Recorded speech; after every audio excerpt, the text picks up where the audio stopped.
Hello, welcome to my channel. This is Gen Z Finance. I'm an older Gen Z here on YouTube documenting my financial journey. In today's video, I'm going to be doing a deep dive into my investments and net worth for January of 2021. We're also going to look at my savings rate for the month of January and my passive or miscellaneous income for the month as well.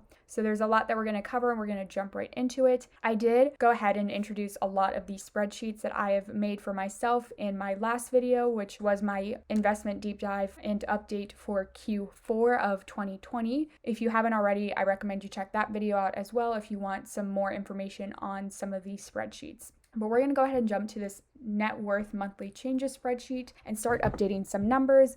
You might see me fast forward, and I'm going to flip between my spreadsheets and YNAB, which is a budgeting software system that I use to track all of my spending and all of my accounts as well. So that's going to be what I'm referring to. So the first thing that we need to do is update my cash balance. All of my cash includes my checking accounts, savings accounts, actual cash I have on hand, and anything in my HSA that is not invested. So how I figure this out is I go to YNAB, I come to reports, net worth, and then I just select all of the accounts that have a little money emoji next to them. So this is all of these budget accounts and then this HSA account. So in total, I have $22,488.54 in cash assets. Next, we're going to be looking at my 401k. So for my invested assets, I list the current balance of the account as well as how much I actually contributed to the account that month. My account balance grew by $1,083.48, which was an increase of 10.72% from the last month. Next, we're going to look at my HSA. So my HSA balance.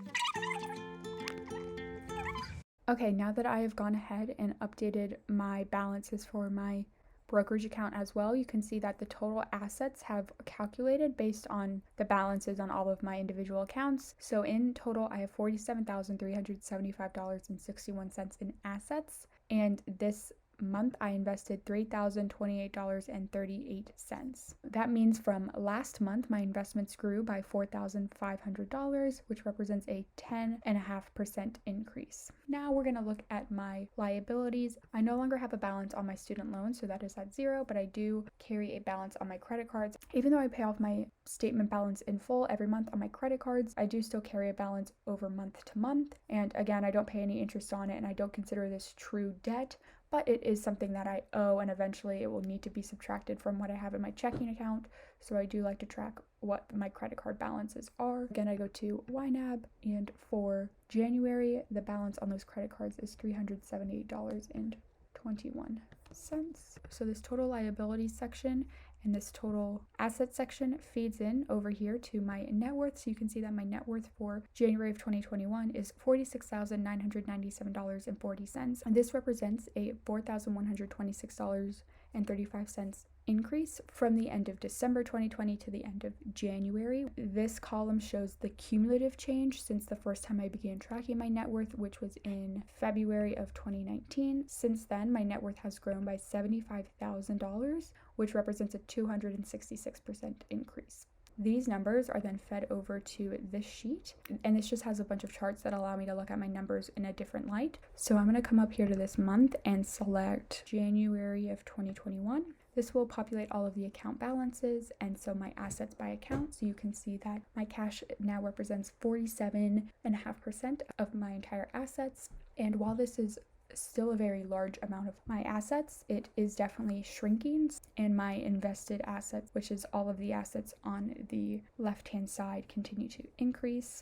The next chart I wanted to show you is this invested assets by tax treatment, and this breaks down my invested assets by if they are pre-tax, Roth, or taxable. Right now, this is not that important to me, but the closer I get to FIRE and the closer I get to having to start to withdraw money from my investments, the more this is going to matter. I'm a really big fan of the Money Guy Show. It's a podcast, and then they have a YouTube channel here as well. They talk a lot about how important it is to have diversification in your tax treatment, just because it gives you ultimate flexibility. So you can see that about 46.5% of my invested assets are in pre-tax. So that would include pre-tax 401k, FICA alternative plan, and in this case, it includes my HSA. Now I'm including my HSA as pre-tax based on how it is contributed because it is contributed pre-tax, but I can withdraw the HSA money as Roth, but I'm gonna just keep it as pre-tax for now. So all of my Roth, so this includes my Roth IRA, my Roth 401k is currently at 41.5%, and then my taxable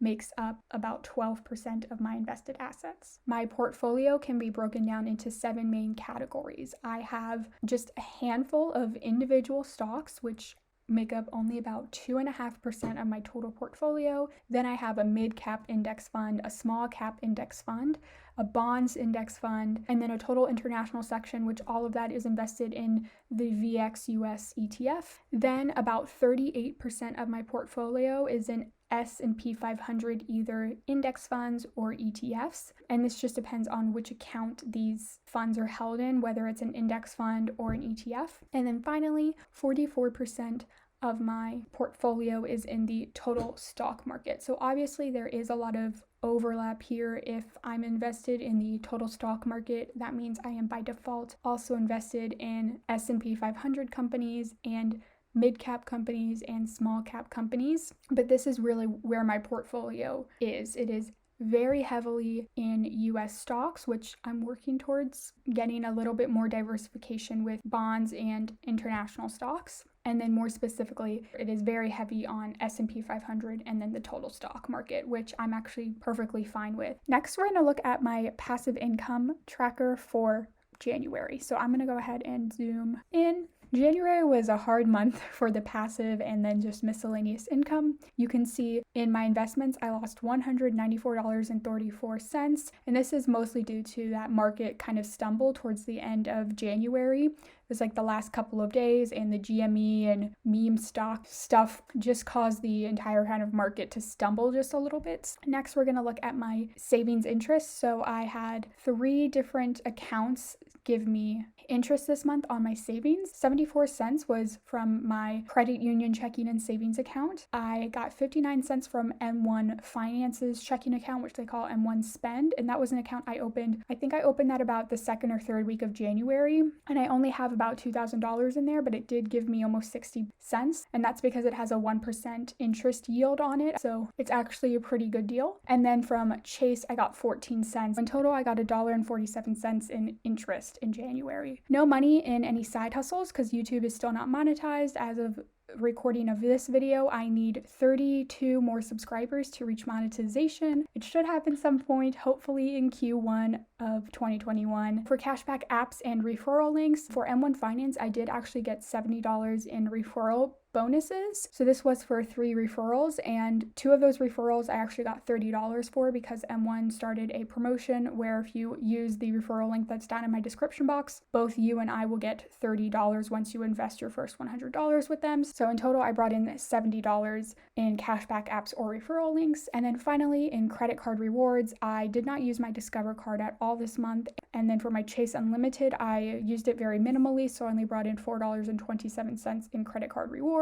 That means in total for the month, I actually had a negative passive income month. But again, a lot of that was the slight loss in value that I had in my investment accounts. So if we ignore the investments, I actually had $75.74 in passive/miscellaneous income. I'm pretty happy about. I don't expect to really be making a lot of money from these income streams right now. It's just something I want to track and look at. And then I have this line item where I track monthly dividends specifically. I had very minimal dividends payouts this month. Here's the number of days that I was able to invest new money into the market. In January, between paycheck deductions and then all extra investing I did, I was able to put new money into the market on 10 separate days. Last statistic we're going to look at is in January, 3 people who used my referral link to try the 34-day free trial of YNAB actually ended up signing up for a YNAB account. So I got 3 free months of YNAB as well from those people. So if you're interested in trying out YNAB, I always recommend using a referral link because it allows the person whose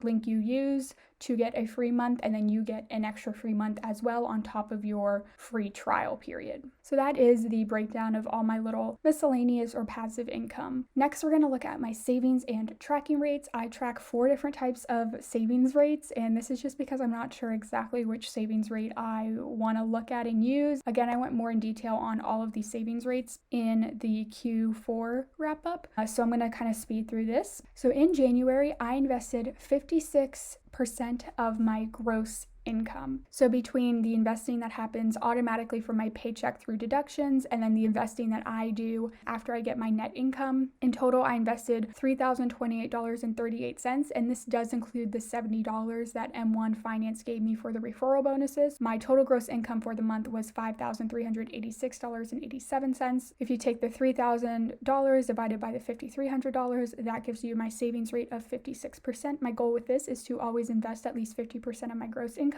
and for the month of January, I did do that. So the second rate here is what I call my not spent rate. So excluding any investing that I did after I got my net paycheck, I spent $796.21 for the month. My net income was $3,069.86, which means I did not spend. So this is the money I either invested or just straight up saved or just straight up did not spend that month, $2,275-ish, which gives me a not spent rate of 74%. The third rate is kind of the combination between the two previous rates. It's my investing and not spent rate. So in total, including the deductions and investing that happens before I get my paycheck, I either invested or did not spend $4,232.03. That number divided by my gross income, which again was at $5,386, means that 78.5% of my gross income was invested or not spent. This might be too confusing for most people,